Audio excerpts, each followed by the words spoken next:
Alright, three stories from this week. Let's go. Number one. I was staying with some friends in London at the end of this week and the start of this week too.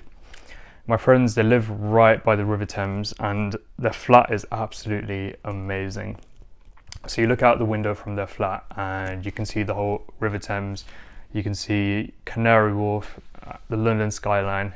It was absolutely incredible.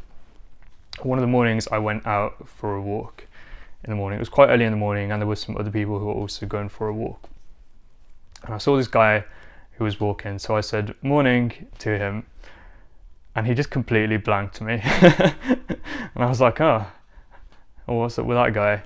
But I thought maybe he just didn't hear me or something. So the next person I saw was a woman. I said it a bit louder, so I was like, morning. And she also just blanked me. I was like, what's going on here? And then I saw one more person, a guy. And so again, I was like, morning. And this guy completely blanked me again. And at this point, I was pretty pissed off. I was like, what is wrong with these Londoners? Like, maybe this is just a London thing. Like, people don't say morning back to you. But I was pretty determined to get someone to say morning back to me. So I was like, fuck it, I'm just going to be that really annoying guy who says morning to people in London until I get one person who replies to me. So the next person I saw, I gave him a big smile and I said, morning. And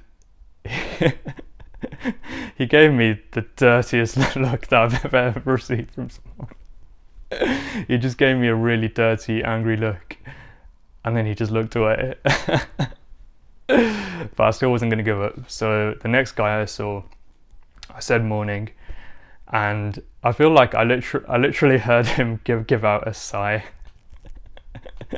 And then he said morning back to me. It was in like the most begrudging tone ever, as if like, let's just get this crazy guy to stop speaking to me. So he was like, morning. And then he looked away. But that was enough for me. I was so happy. Finally got someone to say good morning to me.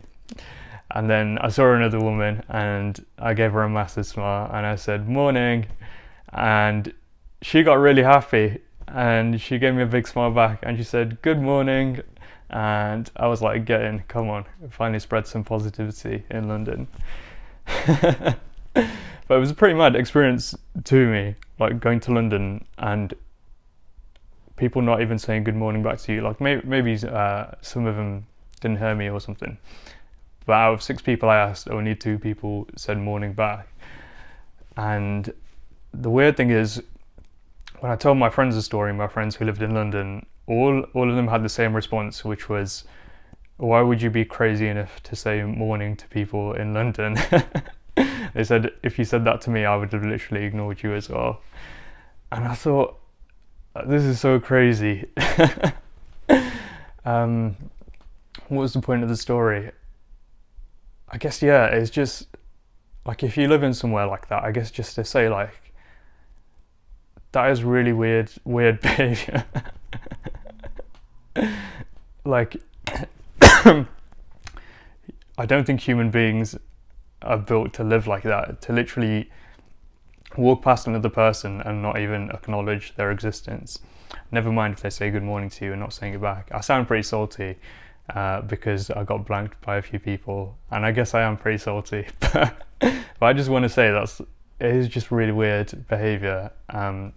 So I'm back home now and I went for a hike today, and every single person that I said hello to said hello back to me. So I was like, oh yeah, like I'm not a weirdo. I think it is just these Londoners are a bit weird.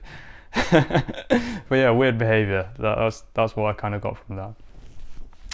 Second story, I was asked to do a photo shoot this week, and I thought, that doesn't really sound like my kind of thing, modelling.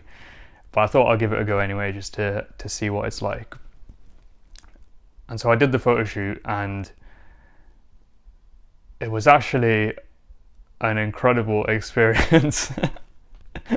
Like, modelling and doing a photo shoot, like I could never have imagined it, but it was, I don't know, just like intensely validating.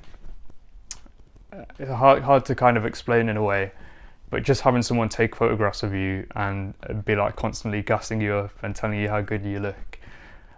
When I did it, I was kind of like, I guess like I do see the appeal of this. Like before, I used to think like modeling was quite a vain profession or a vain thing to do. Like I didn't really see the depth of it. But after I did the photo shoot, I was like, I definitely get the appeal of this. Like maybe it is still quite vain, but I definitely understand why people do it. Maybe not everyone does it for those reasons either. But that was quite a fun eye-opening experience. And story number 3, I recently joined a young entrepreneurs group, a group of other entrepreneurs who are really killing it actually, and it cost me £200 a month to join this group, which just so you know, like that's a lot of money compared to what I'm making at the minute, £200 a month. So I was quite daunted to join this group. They had my first time joining was on Tuesday. I joined the call, and there were people in this call who are earning like 20k a month. So I felt pretty out of my depth in that call. There was a section of the call where they asked everyone to share their wins from the week, and there were people saying stuff like, "Oh, I've just onboarded like 70 new clients, just hit my revenue targets for this quarter," and then it got to my turn, and I was like, oh, "I've just had 3 people message me saying they liked my YouTube videos," and that was my win for the week. And yeah, another kind of eye-opening experience. I definitely had that feeling of like, oh shit, like I need to get my game up. I need to level up to be on par with these guys. And I think that's exactly the point of it. It was kind of exactly the reason I joined, because I'd been feeling a bit like not a big fish in a small pond, maybe like a medium fish in a small pond, in that I haven't really been surrounded by that many people who are doing like much greater things than me, and so it was really hard to have that kind of level of competition in business, in entrepreneurship, and in career success. And that's why I joined the group, to kind of be surrounded by these people who are doing much better than me. And when you're in that experience, it is really uncomfortable, because you then get all those thoughts and feelings like, I'm not good enough, like these people are way better than me. But that kind of competition, in a way, I think is really good for you. It's much better to be a small fish in a big pond, or a medium fish in a huge pond, than a medium fish in a small pond like I was before. And it's really encouraging me to really work harder, to work smarter, and to level up my game so I can be on par with these people. They were all really great people, by the way, and I'm just really grateful to be a part of the group. But yeah, it was quite an eye-opening experience again. And that's my 3 stories from this week. Thanks for watching if you did watch, and don't take yourself too seriously.